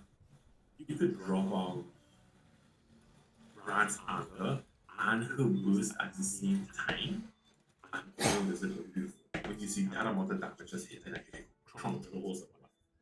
But certain characters are more taking you into the advanced level of play, which a lot of freedom players I know are not going to do. Because quick swapping is not something that casual players do. I thought, and I already told you this, I thought I was a casual player. I honestly thought that I was a casual player because I never used to do NDA. I just used to be cruising through doing whatever. But then I see what other people were doing. And that's when I realized myself, I am not a casual. How I play, how I build, and what I do is completely on a different level to what I see the majority of the people are doing and how they're playing. I'm like, wow. I am not a casual. I am not sweaty. No, I am just above casual. I am above casual, but I'm not a heavy sweaty. I perspire, but I'm not sweaty. Which is then, and I'm gonna bring it back to the topic at hand, Galbrina and chicken, blind chicken guy. Szechuan chicken. It's gonna happen in a sense where, and then the next joke about it is, the next five-star character that was teased is the Japanese high school girl. So, I want to see how this is going. That's an easy skip for me. I don't need to. Right, but the thing is, yeah, that you say that no. But what's going to happen if it is she ends up then being the next best install for the team for Blind Chicken and Galbraith? I have Shorekeeper. I'm happy. I don't give a fuck. I'm not pulling for a high school girl. Sorry. I live in Japan. I see these girls all the time. I ain't pulling for one of them. I fucking hate games that use them as the heroes. It's like, fuck off, man. No, the thing is, okay, look. I'm not saying that you should post leaks, but I do think, look, here's the problem, right? We're discussing. We're discussing. Come on. It's my turn to talk. Okay, sorry. I just wanted to just say I was just not saying nothing about posting leaks. That's No. I know that. I know. I'm just saying. What I'm saying is, let me finish with it. What we're discussing now is a completely different problem. We're not talking about a problem of player of the guild, the guide makers not giving people a heads up like, hey, look, this is probably the best team right now, but it's likely going to change very soon, okay? Again, I feel there's a difference between a character's been announced that's coming in the next 3 weeks versus, hey, this character's going to come in the next 3 patches. Okay, I'm against that 100%. But I do think that if a game, Weathering Waves or, Impact Third or Star Rail is releasing characters this frequently, right? Where you're just like, okay, well, what the fuck am I supposed to do? I have to keep pulling these characters? Yeah, that's completely, that is a game dev's fault. That is a dev's on that end. And I think that when devs are doing that, then you have to rely on the guide makers to give you that extra information that, like, hey, this could be good, but there could be a better one in the future. So, in the next banner, the next character that's been announced could be better. So think about it, right? I always believe in giving everyone all the information available. And if it hurts the game devs, then the devs might want to decide how they release characters. They might not want to release back-to-back characters that are meant to go together. That's might be something they need to think about how they want to rechange it. Because this is the way I look at it now. It's like, okay, well, so the devs are doing these pretty dirty fucking tactics, to be perfectly honest. And there has to be a way to combat that. And I do believe releasing characters back-to-back that are best in slot for each other is annoying. And I do want to say something about Impact Third. Okay, let's talk about Impact Third for a second.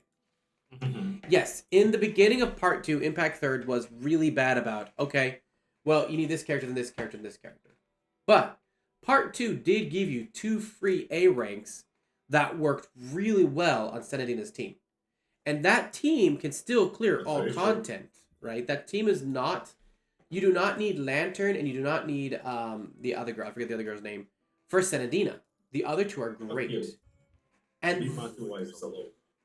then what they started doing was releasing characters that would have a future ability unlocked, but was at the current time locked, but it would unlock in the future. Yeah. And at that point in time, they would be ready. They would be a much better character for the team that you're going to be playing, right? So if you look at the characters that have released, the last 3 or 4 characters that have released, they have always had that locked ability, and then when the character released for it, it unlocks to support that character. This means that you could actually, and there are multiple characters, and again, it's only that one ability. It's not like, I mean, you could run Vita or Sparkle with the new Fire Dragon Girl, and both work really well. And now let's take a look at the new Alicia. The new Alicia runs really well with the old Alicia. And what are they doing? Giving a free copy of the old Alicia. But that old Alicia's been in forever. You know? So, like, it is something where it's like, I'm always against back-to-back characters. I think Genshin is a better... I don't think that Impact Third or Punishing Grey Raven really work good in that situation, just because of the fact that they regularly do have systems set up to help you combat that issue. And I think that Genshin and Weathering Waves are much worse about that because of the fact that they're just trying to sell the new characters more often. And I do think, like, I mean, like, I cannot sit here and be and fairly call out Genshin, but then be there, but like, well, I mean, Weathering Waves, no, dude, Weathering Waves does some pretty scummy shit too, and let's be honest, I don't wish that the new guy was for Gabriana. And they did this with, let's be honest, they did this with Luno and Augusta just now, right? Augusta is the best partner for Luno. I mean, Luno is the best partner for Augusta. Now, to be fair, Luno is just freaking god tier, and it is, as it is. But technically, you could actually do it without her. You know, you could do it without her. Yeah, you could do without her, but what if they still kicks ass? But it's a whole new gameplay.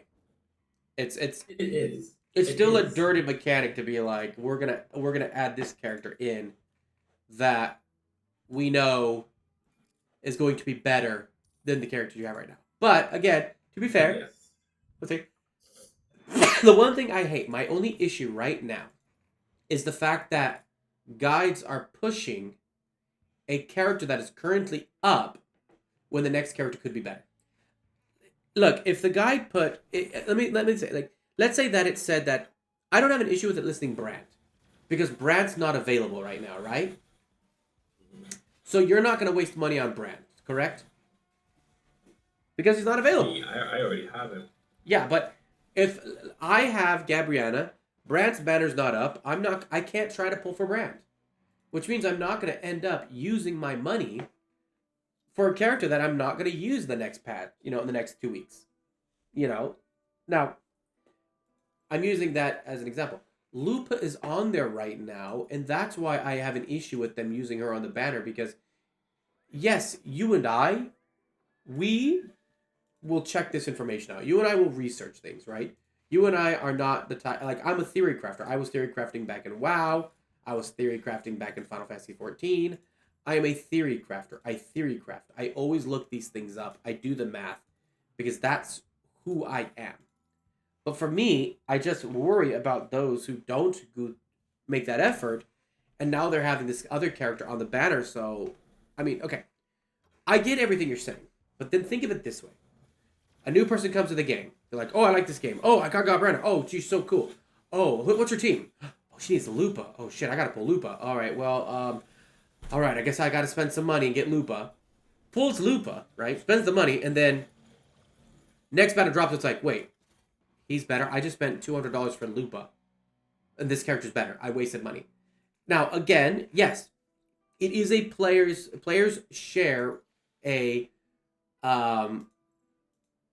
do share responsibility in that decision. I'm not denying that. But it just for me, I just wish that at the end of a guide, they would put out a heads up like, hey, heads up, right now, this is the best team, but the next character could change that. You're not like announcing a character that is coming in the next few, next 4 or 5 patches. But isn't that what they do anyway? In a sense, they only put the characters up. Nope.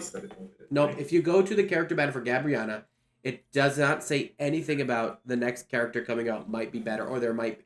And again, I'm not talking because it's not technically.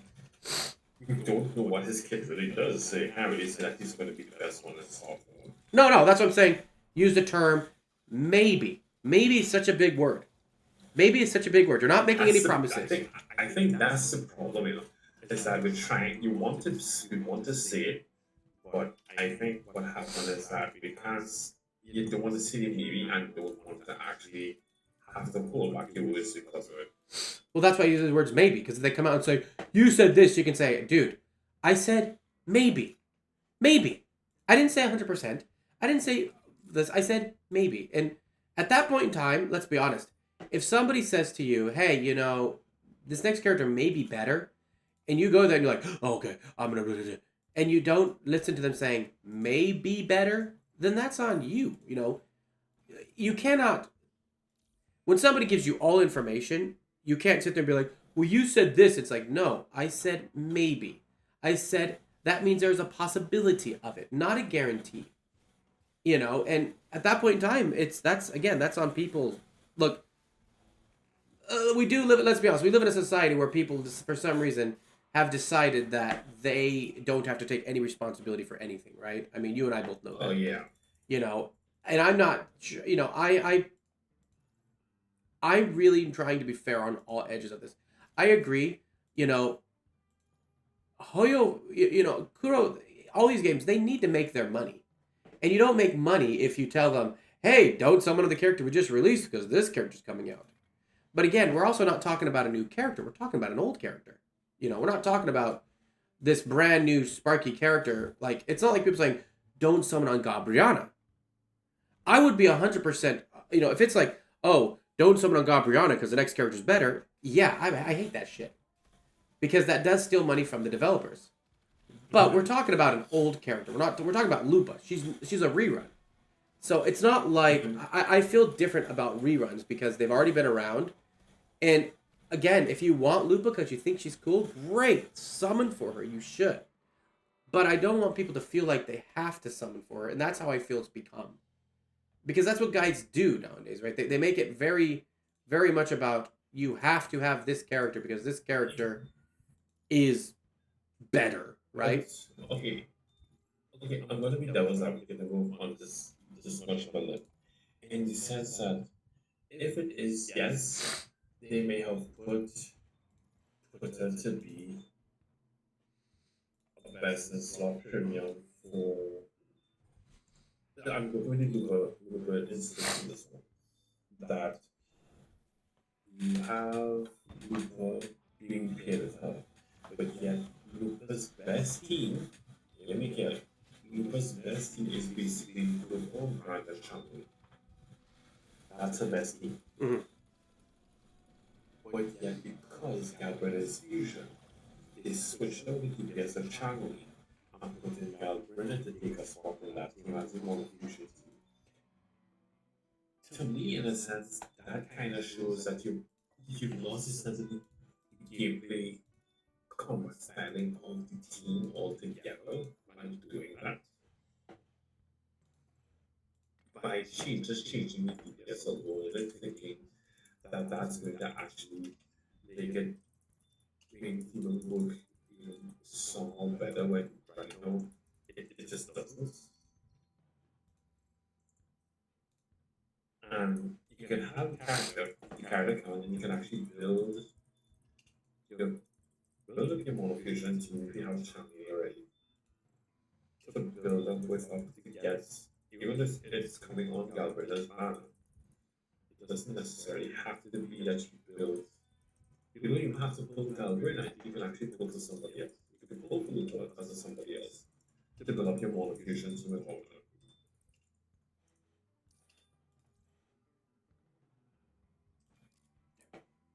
I mean, either way, like I just hate the way it goes right now because I know people are gonna get trapped into that. It just feels like And that's it. And that's true. I can understand where that's coming from. I can understand that. But I can see where they're going to feel like they're going to get trapped in that because it's easy going to get trapped.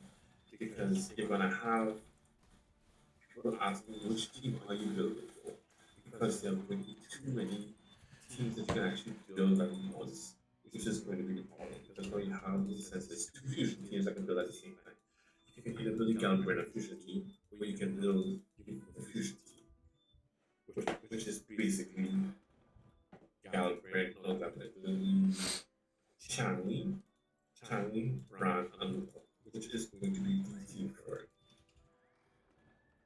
I mean, I guess the other thing to take away from this, the one thing to take away from this conversation that you and I are having is, if you guys listen to this conversation, do not take guides at face value. Always use your common sense. Take a look at it. Yes, please. And whatnot, because guides are never, especially in game, are not going to show what might be coming really soon that could be good. And a lot of guides love to just copy and paste other people's guides because they're freaking lazy, don't have the time to do the right thing. What the hell? Where's my... There she is. It's just like we're having it's a very wonderful conversation that we're having, but please take everything with 2 grains of salt, not 1, 2. And if you're gonna ask anybody questions about a game, make sure that they aren't the type that just read something online and then tells you that.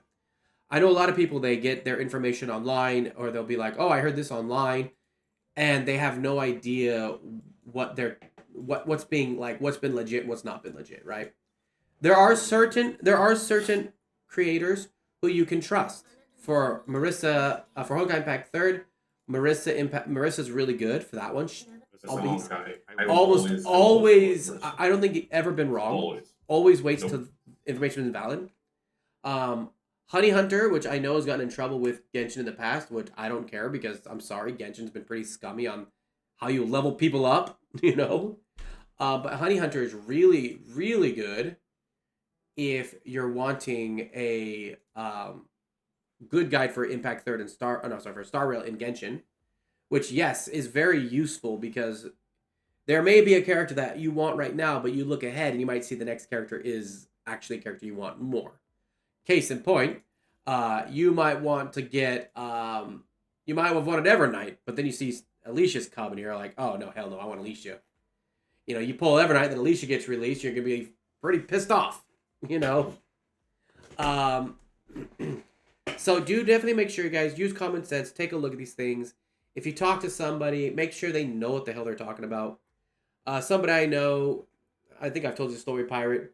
He built his Nahida with energy recharge. Oh. One of the characters that has the lowest amount of energy threshold you need for an ultimate, and this guy stacked her with ER, which made no sense. The one stat she didn't need. And he put on, yeah, definitely make sure, if you're going to a friend about this type of stuff, make sure that they know what they're talking about. Do not just go to anybody about that. And then the final one, we got about 5 more minutes here. The last 5 minutes, I want to talk about one last thing, something to avoid. AI channels when it comes to gacha games. Guys. Oh, yeah. That's a very important topic. Recently, there's a lot of AI channels coming out, especially for Star Rail. Star Rail's a big one. I've seen it for Genshin. I don't watch a lot of. I know I've seen it for Wuthering Waves too. Yeah, Wuthering Waves too. I haven't seen much for Punishing Gray Raven. Impact Third, not so much. I don't think Punishing Gray Raven and Impact Third have this problem because they're I think because they're too old.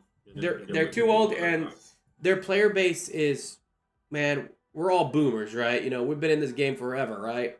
Yeah, And so like we have those we trust, and it's very there's only like maybe 3 or 4 trusted content creators for Impact Third and for PGR. But if you're doing Star Rail, Star Rail, Genshin, or Wuthering Waves, man, avoid AI YouTubers because here's one thing I've noticed with them. One, they only regurgitate leaks and almost always in some form of drama fashion. Avoid that at all costs, guys. Like, remember, when you can honestly bet that the more leaks that get spread and the more drama it creates, the more likely we're going to see companies like Kuro Games and Hoyoverse become more tight-lipped so we cannot prepare for future units. And I do want to just bring up something, man. Like, a lot of people who played Genshin back in the day probably remember the whole Zhongli incident where people talked about how bad Zhongli was, so people skipped him because everybody, to be perfectly honest, was playing him the wrong way and not the right way. And then they were pissed off because all of a sudden, Zhongli was really good and they didn't have him. So, leaks are really damaging if it's far, far ahead.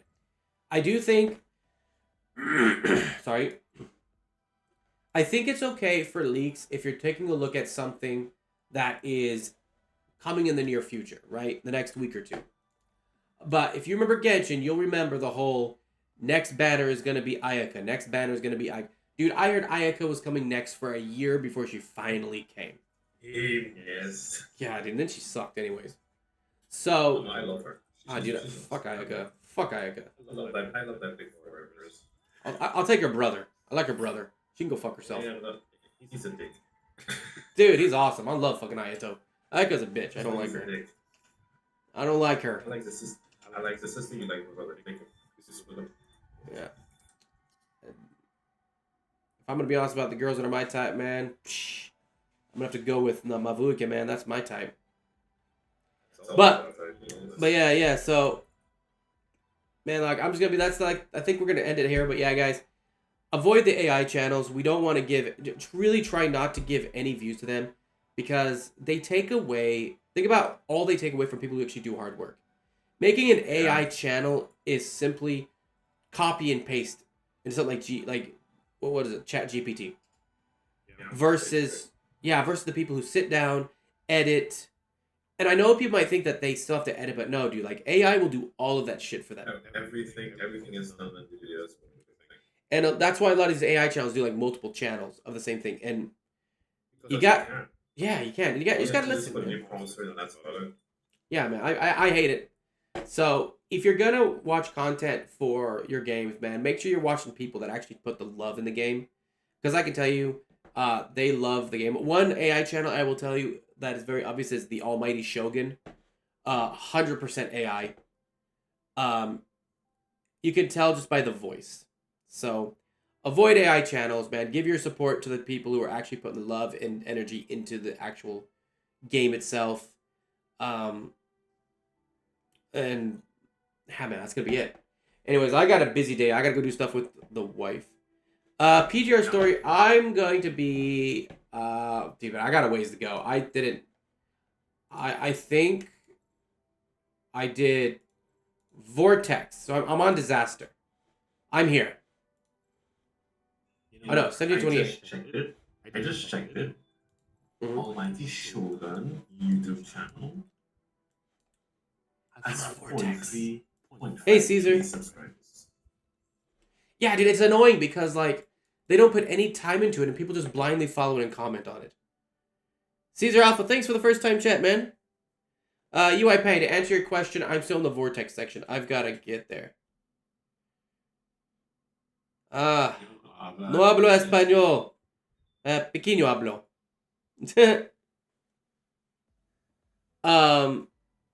But I do like the PGR stories. I just haven't, like, right now I work so much I don't have time. Next April I'm gonna go back to streaming more hardcore, so I'll probably definitely go through PGR a lot more back then when I have time. It's always a time constraint, but you know I'm really trying to put time in right now in the dailies, and then once I get my mornings off again, I will definitely go more into PGR, and I don't mind doing that on stream either. If there's something that people want. So yeah, don't expect that. But yeah, I do have to go, guys. I have to start prepping stuff for the wife and helping her do some things today. If you guys are interested in seeing us again, we do this podcast every Sunday from 10 to 12 Japanese Standard Time. You can adjust that for your own time. This will be uploaded to YouTube as well. And then Pirate, I'll give you a copy of this, man, so you can actually, or you can just like download from YouTube and upload on your channel if you want. And then in April of next year, I will start streaming regularly. So make sure if you guys are, you know, interested to follow and follow up with us. I want to make a couple shout outs. Yeah, that'll be fun. I want to do a couple shout outs. UI Patty, thanks so much for joining today. I really appreciate it. It's always nice to see new people in the views. Neuro, as usual, nice to see you, man. Sorry about yesterday. I was sleeping when I was working when you messaged me. Yeah, I was working. Yeah, I was in the middle of a lesson. When it comes to Flynn's, I'm gonna be honest, dude. All new Genshin characters need some ridiculous specific team builds. Or they want you to use some stupid ass force. Yeah. My suggestion, just stick to Nafu. For Genshin Impact, my suggestion, just stick to Mavuika. Use Mavuika, use Skirt. You stick to them. And fuck the new content. Caesar Alpha, I know you don't no habla inglés,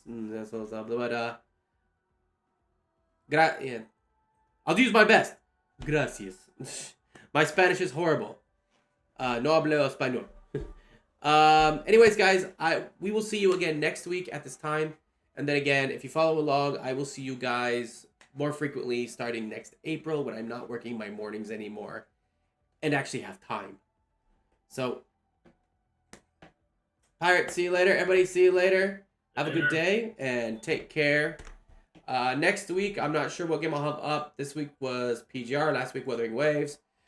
Who knows? Next week might probably be Honkai Impact 3rd because Alicia. It will be Honkai Impact. Most likely. All right. It will be Honkai Impact. It's good for you.